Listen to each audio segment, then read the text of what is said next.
hidden, forever on fire. ಲೋಕಸಭೆಯಲ್ಲಿ ಒಂದು ದೇಶ ಒಂದು ಚುನಾವಣೆ ಮಸೂದೆ ಮಂಡನೆಯಾಗಿದೆ. ಮಸೂದೆಯನ್ನು ಕಾನೂನು ಸಚಿವ ಅರ್ಜುನ ರಾಮ್ ಮೇಘವಾಲ್ ಮಂಡಿಸಿದ್ದಾರೆ. ಏಕಕಾಲಕ್ಕೆ ಲೋಕಸಭೆ ವಿಧಾನಸಭೆ ಚುನಾವಣೆ ನಡೆಸುವಂಥ ಮಸೂದೆ ಇದು. ವಿಧಾನಸಭೆ ಚುನಾವಣೆ ಬೇರೆ ಅವಧಿಯಲ್ಲಿ, ಲೋಕಸಭೆ ಚುನಾವಣೆ ಬೇರೆ ಅವಧಿಯಲ್ಲಿ ಮಾಡಬಾರದು, ಎಲ್ಲವೂ ಒಟ್ಟಿಗೆ ಒಮ್ಮೆ ಎಲೆಕ್ಷನ್ ಮುಗಿದು ಹೋಗಲಿ, ಆ ಅರ್ಥದ ಒಂದು ಚುನಾವಣೆ. ಕೆಲವು ರಾಜ್ಯಗಳಲ್ಲಿ ಲೋಕಸಭೆ ಚುನಾವಣೆ ನಡೆದು 2 ವರ್ಷ ಆಗಿರುತ್ತೆ, ಅವು ವಿಧಾನಸಭಾ ಚುನಾವಣೆ ಬಂದಿರುತ್ತೆ. ಕೆಲವು ರಾಜ್ಯಗಳಲ್ಲಿ ವಿಧಾನಸಭಾ ಚುನಾವಣೆ ನಡೆದು ಒಂದು 6 ತಿಂಗಳಿಗೆ ಲೋಕಸಭಾ ಚುನಾವಣೆ ಬರಬಹುದು. ಕೆಲವು ರಾಜ್ಯಗಳಲ್ಲಿ ಇದೇ ಲೋಕಸಭಾ ಚುನಾವಣೆ ನಡೆದು 3 ವರ್ಷಕ್ಕೆ ಬರಬಹುದು. ಈ ಥರದ್ದು ಬೇಡ, ಒಂದೇ ಒಂದು ಕ್ರಮದಲ್ಲಿರಲಿ ಅಂತ. ಆತಂಕ ಏನು ಬೇರೆ ಬೇರೆ ಪಕ್ಷಗಳವರದು ಅಂತ ಹೇಳಿದ್ರೆ ಇದು ಸರಿಯಲ್ಲ. ಇದು ಕ್ರಮ ನಿಮಗೆ ಯಾವಾಗ ಬೇಕೋ ಒಟ್ಟಿಗೆ ಈ ಥರದ್ದು ಚುನಾವಣೆ ಇಟ್ಕೊಂಬಿಟ್ಟಾಗ ಲೋಕಸಭೆ ವಿಷಯಗಳೇ ಬೇರೆ ಇರ್ತವೆ, ವಿಧಾನಸಭಾ ಅಥವಾ ರಾಜ್ಯಗಳ ವಿಚಾರಣೆ ಬೇರೆ ಇರ್ತವೆ, ಪ್ರಾಧಾನ್ಯತೆಯೇ ಬೇರೆ ಇರುತ್ತೆ. ಇಲ್ಲಿ ನ್ಯಾಷನಲ್ ಇಶ್ಯೂಗಳನ್ನು ತಂದು ಸ್ಟೇಟ್ ಇಶ್ಯೂ ಜೊತೆ ಮರ್ಜ್ ಮಾಡಿಬಿಡಲಾಗುತ್ತೆ. ಇನ್ನು ಕೇಂದ್ರ ನಾಯಕರಿಗೆಲ್ಲ ಈಸಿ ಮಾಡಿಕೊಡುವಂಥ ಕೆಲಸಗಳು ಕೂಡ ಆಗಿಬಿಡ್ತವೆ. ಒಂದು ಚುನಾವಣೆ ಅಂತ ಬಂದಾಗ ಈ ಥರದ್ದೆಲ್ಲ ಒಟ್ಟೊಟ್ಟಿಗೆ ಪ್ರಚಾರ ಮಾಡ್ಕೊಂಡು ಹೋಗ್ಬಿಡ್ತಾರೆ. ಆಗ ರಾಜ್ಯ ಯಾವುದೋ, ಕೇಂದ್ರ ಯಾವುದೋ, ಗಡಿ ಯಾವುದೋ, ಬೆಲೆ ಏರಿಕೆ ಯಾವುದೋ, ಪೆಟ್ರೋಲ್ ಡೀಸೆಲ್ ಯಾವುದೋ, ಕೃಷಿ ಯಾವುದೋ, ಪ್ರವಾಹ ಯಾವುದೋ, ಸ್ಥಳೀಯ ಸಮಸ್ಯೆಗಳು ಯಾವುದೋ ಎಲ್ಲವೂ ಮರ್ಜಾಗಿ ಆ ಚುನಾವಣೆ ಕಷ್ಟ ಆಗುತ್ತೆ ಅನ್ನೋ ಒಂದು ಅರ್ಥದಲ್ಲಿ ವಿರೋಧ ಪಕ್ಷಗಳು ಮಾತಾಡ್ತಾ ಇವೆ. ತಕ್ಷಣ ವಾಪಸ್ ಪಡ್ಕೊಳ್ಬೇಕಿದ್ದೀನ ಅಂತೇಳಿ ಕಾಂಗ್ರೆಸ್ ಒತ್ತಾಯವನ್ನು ಮಾಡ್ತಾ ಇದೆ. ಇದು ಸಂವಿಧಾನ ವಿರೋಧಿ ಮಸೂದೆ ಆಗಿದೆ ಅಂಥೇಳಿ ಮನೀಶ್ ತಿವಾರಿ ಕೂಡ ಮಾತಾಡಿದ್ದಾರೆ. ಅಂಬೇಡ್ಕರ್ ತತ್ವ ಸಿದ್ಧಾಂತಗಳಿಗೆ ಇಲ್ಲಿ ವಿರುದ್ಧವಾಗ್ತಾ ಇದೆ. ಈ ಮಸೂದೆಯಿಂದ ಸಂವಿಧಾನ ವ್ಯವಸ್ಥೆಗೆ ಧಕ್ಕೆ ಆಗಲಿದೆ. ಏಕಕಾಲಕ್ಕೆ ಕೇಂದ್ರ ರಾಜ್ಯದ ಚುನಾವಣೆ ಅಸಾಧ್ಯ ಅಂತೇಳಿ ತಿವಾರಿ ಮಾತಾಡಿದ್ದಾರೆ. ಮಸೂದೆಯನ್ನು ವೈಎಸ್ಆರ್ ಕಾಂಗ್ರೆಸ್ ವಿರೋಧ ಮಾಡಿದೆ. ಟಿಡಿಪಿ, ಜೆಡಿಯು, ಜೆಡಿಎಸ್, ಮಾಯಾವತಿ ಇದಕ್ಕೆ ಬೆಂಬಲವನ್ನು ಕೊಟ್ಟಿದ್ದಾರೆ. ಮಸೂದೆ ಸಂಬಂಧ ಲೋಕಸಭೆಯಲ್ಲಿ ಮತ ವಿಭಜನೆ ಕೂಡ ಆಗುವಂತಹ ಸಾಧ್ಯತೆ ಇದೆ. ಏನಕ್ಕೆ ವಿರೋಧ ಮಾಡ್ತಾ ಇದ್ದಾರಪ್ಪ ಹಾಗಾದರೆ? ತಪ್ಪ ಇದು, ಒಟ್ಟಿಗೆ ಎಲೆಕ್ಷನ್ ಆಗಿಬಿಡ್ಲಿ ಬಿಡ್ರಿ, ಇದೇನು ಮತ್ತೆ ಅದೇ ಕಥೆನಾ ಅಂತ ಹೇಳ್ತಾರೆ. ಇದೊಂದು ಭಾಗ. ಪ್ರಾದೇಶಿಕ ಹಾಗೂ ಸ್ಥಳೀಯ ಕಾಳಜಿ ಇಲ್ಲಿ ಪರಿಗಣನೆಗೆ ಬರೋದೇ ಇಲ್ಲ. ಸ್ಥಳೀಯವಾಗಿ ಏನೋ ಇಶ್ಯೂ ಇರುತ್ತೆ. ಸ್ಥಳೀಯವಾಗಿ ಯಾವುದೋ ಪಾರ್ಟಿ ಆಳಿರ್ತಾರೆ, ಈಗ ಅವ್ರದ್ದೇ ಕೇಂದ್ರದಲ್ಲೂ ಅವ್ರದ್ದೊಂದು ಪಾರ್ಟಿ ಎಕ್ಸ್ ಮತ ಅಧಿಕಾರದಲ್ಲಿರುತ್ತೆ. ಈ ಸ್ಥಳೀಯವಾಗಿ ಅವ್ರು ಸರಿಯಾಗಿ ಆಳ್ವಿಕೆ ಮಾಡಿರಲ್ಲ. ಸ್ಟೇಟ್ ಅಥವಾ ರಾಜ್ಯ ಅಥವಾ ಕೇಂದ್ರದ್ದು ಒಟ್ಟಿಗೆ ಎಲೆಕ್ಷನ್ ಅಂತ ಹೇಳಿದಾಗ ಒಟ್ಟೊಟ್ಟಿಗೆ ಅದು ಇದು ಎಲ್ಲ ಒಂದೇ ಅಂಥೇಳಿ ಗುಂಪಲ್ಲಿ ಸೇರಿಸಿ ಅದನ್ನು ಚುನಾವಣೆ ಮಾಡಿಬಿಡ್ತಾರೆ. ರಾಷ್ಟ್ರೀಯ ಸಮಸ್ಯೆಗಳ ಮುಂದೆ ಸ್ಥಳೀಯ ಸಮಸ್ಯೆಗಳು ಗೌಣವಾಗಿ ಬಿಡುತ್ತವೆ. ಸಣ್ಣ ಸಣ್ಣ ಪಕ್ಷಗಳು ಮತ್ತು ರಾಜ್ಯಗಳಿಗೆ ತಮ್ಮ ಆಲೋಚನೆಯನ್ನು ಮಂಡಿಸೋದಕ್ಕೆ ಸಾಧ್ಯನೇ ಆಗಲ್ಲ, ಪ್ರೆಸೆಂಟ್ ಮಾಡೋಕ್ಕೆ ಆಗಲ್ಲ. ಸಣ್ಣ ಸಣ್ಣ ಪಕ್ಷಗಳಿಗೆ ನಮ್ದು ಈ ಥರ ಒಂದು ಉದ್ದೇಶ ಇದೆ, ಸ್ಥಳೀಯ ಒಂದು ಜಿಲ್ಲೆನ ಈ ಥರ ಮಾಡ್ತೀವಿ, ಹಳ್ಳಿನ ಈ ಥರ ಮಾಡ್ತೀವಿ, ಈ ಥರದ್ದು ಮುನ್ಸೋಕ್ಕೆ ಸಾಧ್ಯನೇ ಇಲ್ಲ. ಎಲ್ಲ ಕೇಂದ್ರದ ಆಲೋಚನೆಗಳು, ನ್ಯಾಷನಲ್ ಇಶ್ಯೂಗಳ ಮುಂದೆ ಆ ಪ್ರವಾಹದಲ್ಲಿ ಕೊಚ್ಕೊಂಡು ಹೋಗ್ಬಿಡ್ತವೆ ಇವೆಲ್ಲವೂ. ರಾಷ್ಟ್ರದ ಮುಂದೆ ತಮ್ಮ ಆಲೋಚನೆ ಇಡೋಕ್ಕೆ ಸಾಧ್ಯ ಆಗಲ್ಲ. ಭಾರತದ ಪ್ರಜೆಗಳ ಮತದಾನದ ಹಕ್ಕಿಗೆ ಇದು ವಿರುದ್ಧ ಅಂತ ವಿರೋಧ ಪಕ್ಷಗಳು ಮಾತಾಡ್ತಾ ಇವೆ. ಬಿ ಜೆ ಪಿ ವಾದ ಏನು ಅಂತ ಹೇಳಿದ್ರೆ, ಒಂದು ದೇಶ ಒಂದು ಚುನಾವಣೆ, ಇದು ಬಿ ಜೆ ಪಿ ಅಜೆಂಡಾದಲ್ಲಿಯೇ ಇದೆ. ಇದೀಗ ಮಿತ್ರ ಪಕ್ಷಗಳು ಇದನ್ನು ಸಪೋರ್ಟ್ ಮಾಡ್ತಾ ಇವೆ. ನಿರಂತರ ಚುನಾವಣೆಗಳಾದರೆ ದೇಶದ ಅಭಿವೃದ್ಧಿ ಕುಂಠಿತ ಆಗಿಬಿಡುತ್ತೆ. ಇದೇ ಕಥೆ ಆಗಿಬಿಟ್ರೆ ದೇಶದ ಅಭಿವೃದ್ಧಿಯನ್ನು ಇದೀಗ ಬೇರೆ ಬೇರೆ ಕಾಲದಲ್ಲಿ ನಡೆಯುವಂಥ ಚುನಾವಣೆಗಳ ಕಾರಣದಿಂದಾಗಿ ಇಲ್ಲಿ ಡಿಫೈನ್ ಮಾಡಲಾಗ್ತಾ ಇದೆ. ಬೇರೆ ಬೇರೆ ಕಾಲದಲ್ಲಿ ಚುನಾವಣೆ ನಡೀತಾ ಇರೋದಕ್ಕೇ ದೇಶ ಅಭಿವೃದ್ಧಿ ಆಗಲ್ಲ ಅಂತ. ಇದು ಯಾವಾಗ ಒಂದು ಚುನಾವಣೆ ನಡೆಯುತ್ತೆ, ವರ್ಷದ ಇನ್ನೊಂದು ಚುನಾವಣೆ ಬರುತ್ತೆ, 6 ತಿಂಗಳಾದರೂ ಒಂದು ಚುನಾವಣೆ ಬರುತ್ತೆ, 2 ವರ್ಷದ ಇನ್ನೊಂದು ಚುನಾವಣೆ ಬರುತ್ತೆ.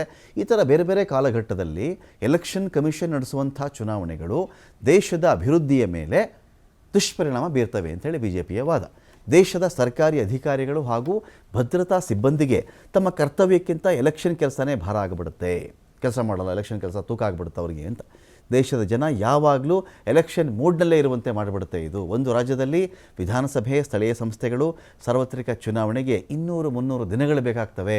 ದ್ವೇಷ ಭಾಷಣ, ರಾಜಕೀಯ ಪೈಪೋಟಿ ಕಾರಣ ಆಗುತ್ತೆ. ನೀತಿ ಸಂಹಿತೆ ದೀರ್ಘಾವಧಿ ಹೇರಿಕೆಗೆ ಕಾರಣ ಆಗಿಬಿಡುತ್ತೆ. ಇಲ್ಲಿ ಸಾರ್ವಜನಿಕರ ಹಣ ಪೋಲಾಗುತ್ತೆ, ಭ್ರಷ್ಟಾಚಾರ ಕಾರಣ ಆಗುತ್ತೆ, ಹಣ ಉಳಿಕೆಗೆ ಆಗಲ್ಲ, ಆರ್ಥಿಕತೆಗೆ ಲಾಭ ಆಗಲ್ಲ. ಇದರಿಂದ ಏಕಕಾಲಕ್ಕೆ ಚುನಾವಣೆ ಅರ್ಧದಷ್ಟು ವೆಚ್ಚವನ್ನೇ ತಗ್ಗಿಸ್ಬಿಡುತ್ತೆ ಅಂತೇಳಿ ಬಿ ಜೆ ಪಿಯ ವಾದ. I wish to move for leave to introduce the Union Territories Laws Amendment Bill 2024, further to amend the Government of Union Territories Act 1963, the Government of National Capital Territory of Delhi Act 1991, and the Jammu and Kashmir Reorganization Act 2019. ये मैं आपकी अनुमति से आपसे leave मांग रहा हूँ. Thank you, sir. I beg to move for leave to introduce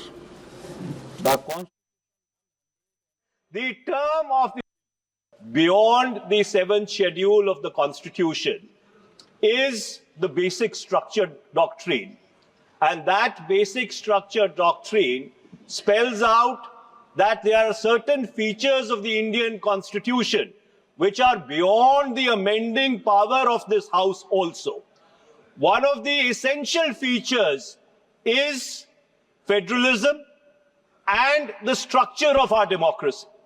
And therefore, the bills which have been moved by the Honorable Minister of Law and Justice absolutely assault the basic structure of the Constitution and are beyond the legislative competence of this House, and therefore they need to be opposed ab initio, and the introduction of those bills have to be stopped. Number two, Mr. Speaker, sir, how is it possible? Details ಕೊಡೋಕೆ ಇದೀಗ ಸಂತೋಷ್ ಇದ್ದಾರೆ news ಡೆಸ್ಕಿಂದ. Santosh, ಲೋಕಸಭೆ ವಿಧಾನಸಭೆ ಚುನಾವಣೆಗಳು ಏಕಕಾಲದಲ್ಲಿ ಆಗಬೇಕು ಅಂತೇಳಿ ಒಂದು ಬಿಲ್ಲನ್ನು ಮಂಡಿಸಿದ್ದಾರೆ. ಏನೇನು ಚರ್ಚೆಗಳಾಗ್ತಾ ಇದೆ ಇದಕ್ಕೆ ಸಂಬಂಧಪಟ್ಟಂತೆ ಅಂತ? ರಮಾಕಾಂತ್, ಈವರೆಗೆ ಲೋಕಸಭೆ ಹಾಗೂ ರಾಜ್ಯಸಭೆಯಲ್ಲಿ ಇದ್ದಂತಹ ಪರಿಸ್ಥಿತಿನೇ ಬೇರೆ, ಸದ್ಯಕ್ಕೆ ಇರುವಂತಹ ಒಂದು ಪರಿಸ್ಥಿತಿನೇ ಬೇರೆ. ಯಾಕಂದರೆ BJP ಹತ್ರ ನಾವು ನೋಡಿದಾಗ ಈ ಹಿಂದೆ ಸಾಕಷ್ಟು ಬಹುಮತ ಇತ್ತು. ಲೋಕಸಭೆಯಲ್ಲೂ ಕೂಡ ಅಷ್ಟೇ, ರಾಜ್ಯಸಭೆಯಲ್ಲೂ ಕೂಡ ಅಷ್ಟೇ. ಈ ಹಿಂದೆ ಅನೇಕ ಮಸೂದೆಗಳು ಮಂಡನೆಯಾಗಿತ್ತು. ಬೆಳಗ್ಗೆ ಮಸೂದೆಗಳು ಮಂಡನೆಯಾದಂತಹ ಸಂದರ್ಭದಲ್ಲಿ ಸಾಯಂಕಾಲದ ಒಳಗಾಗಿ ಲೋಕಸಭೆ ಹಾಗೂ ರಾಜ್ಯಸಭೆ ಎರಡರಲ್ಲೂ ಕೂಡ ಪಾಸಾಗಿ ಸಾಯಂಕಾಲದ ಒಳಗಾಗಿ ರಾಷ್ಟ್ರಪತಿಗಳ ಅಂಕಿತ ಮುದ್ರೆ ಕೂಡ ಬೀಳ್ತಾ ಇತ್ತು. ಆದರೆ ಪರಿಸ್ಥಿತಿ ಈಗ ಹಾಗಿಲ್ಲ. ನೋಡಿ, ಎರಡು ಒಂದು ಸದನಗಳನ್ನು ನಾವು ನೋಡಿದಾಗ BJPಯ ಹತ್ರ ಬಹುಮತ ಇಲ್ಲ ಅನ್ನುವಂಥದ್ದು ಸ್ಪಷ್ಟವಾಗಿ ಇಲ್ಲಿ ಗೊತ್ತಾಗ್ತಾ ಇದೆ. ಇದೇ ಕಾರಣಕ್ಕಾಗಿ BJP ಈಗ ಎಲೆಕ್ಟ್ರಾನಿಕ್ ಮೂಲಕವಾಗಿ ಮತಗಳನ್ನು ಪಡೆಯೋದಕ್ಕೆ ಅಂತ ಹೋಗ್ತಾ ಇದೆ. ಎಲ್ಲ ಲೋಕಸಭೆಯಲ್ಲಿ ಇರುವಂತಹ ಸಂಸದರು ಹಾಗೂ ರಾಜ್ಯಸಭೆಯಲ್ಲಿ ಇರುವಂತಹ ಸಂಸದರ ಮನವೊಲಿಸೋದಕ್ಕೆ ಅಂತ BJP ಮುಂದಾಗ್ತಾ ಇದೆ.